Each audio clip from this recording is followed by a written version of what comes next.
commencer, je voudrais vraiment remercier du fond du cœur Monsieur le député Falorni. Parce qu'il y a un an, son projet de loi qui visait à légaliser l'euthanasie et le suicide assisté, qui n'a pas abouti, a quand même été pour nous un véritable électrochoc, le genre de celui qui fait repartir le cœur. Et grâce à lui, on a lancé d'abord une grande consultation nationale qui a donné à la SFAP un mandat clair pour participer à tous les débats sur le sujet de la fin de vie, pour dire à tous que faire mourir, ce n'est pas un soin, parce que non, faire mourir, ça ne peut pas être un soin. Je suis médecin, la mort, ce n'est pas mon métier.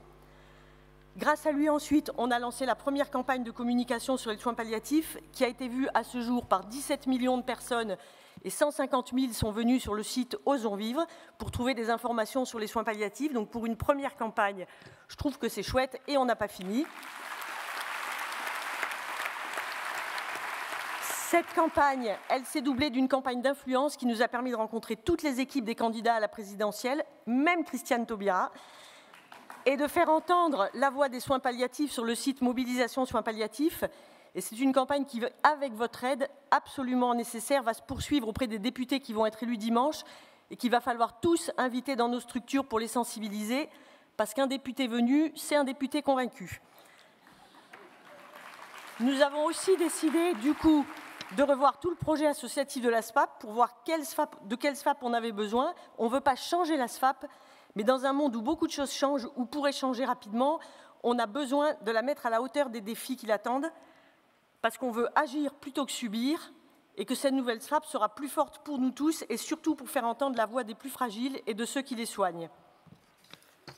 Alors, vous voyez que si une seule proposition, même pas aboutie, peut produire un tel résultat, vous vous imaginez ce qui se passerait si une loi était votée. Bon, on ne va quand même pas le souhaiter, mais si jamais des vents mauvais se lèvent, et pour vous dire, en ce moment, l'horizon est un peu bouché, on va continuer à lutter pour faire entendre la voix des soignants, pour dire haut et clair que la main qui soigne ne peut pas être la main qui tue, et redire encore et toujours que faire mourir, ce n'est pas un soin.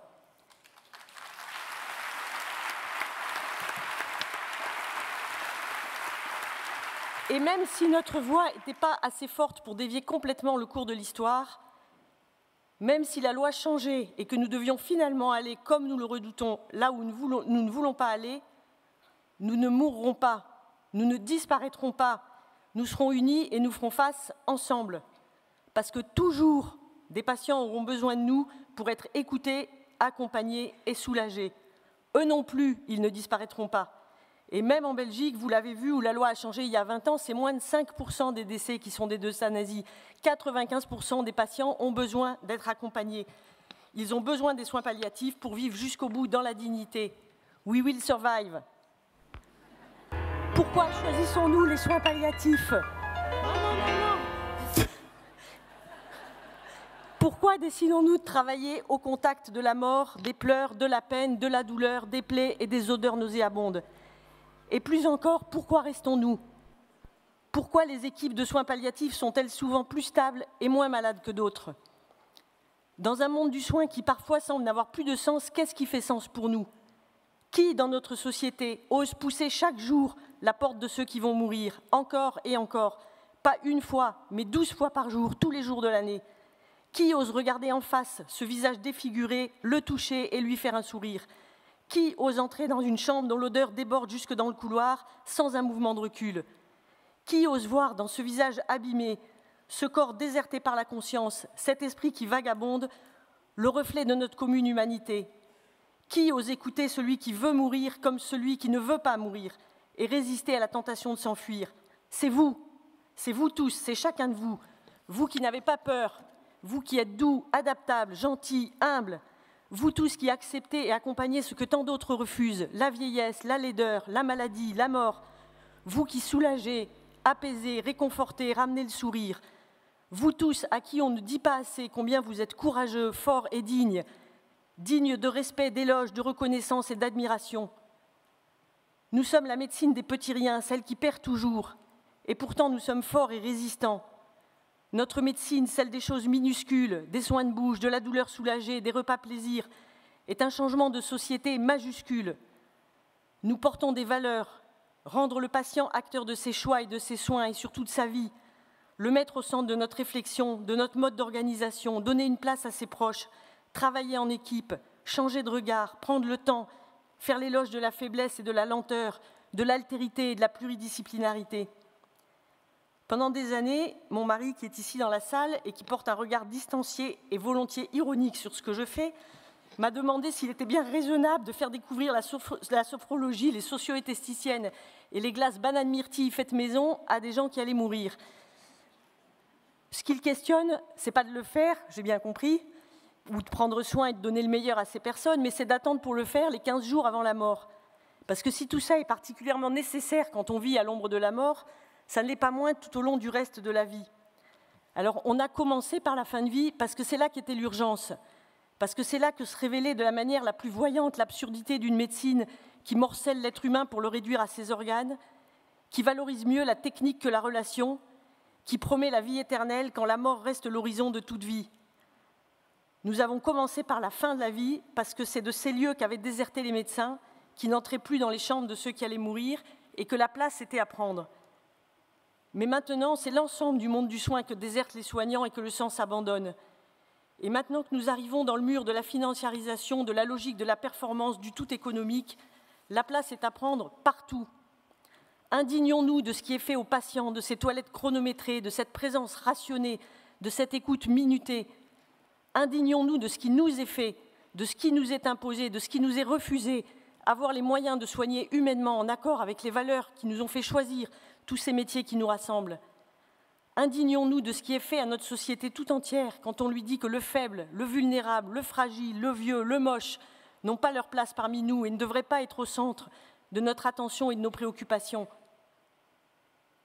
Mais s'indigner ne suffit pas. S'indigner, c'est ce qui fait se lever, c'est ce qui nous met en marche, c'est ce qui nous fait choisir les soins palliatifs quand les conditions de la fin de vie sont trop révoltantes. C'est ce qui m'a fait choisir, quand j'étais jeune externe, cette voix si peu empruntée, quand j'ai entendu un professeur de médecine, un de mes maîtres, dire à un patient mourant du sida « Vous en avez bien profité, maintenant vous n'allez pas venir vous plaindre et pleurnicher ». Alors maintenant que l'indignation nous a fait nous lever, maintenant que nous nous tenons debout devant la société, nous pouvons avancer. Et que nous soyons aides-soignantes, professeurs de soins palliatifs, infirmières, assistantes sociales, psychologues ou bénévoles, nous ne sommes pas là par hasard. Nous sommes là parce que ce qui compte, ce n'est pas le pouvoir, ce n'est pas la performance, ce n'est pas de gagner.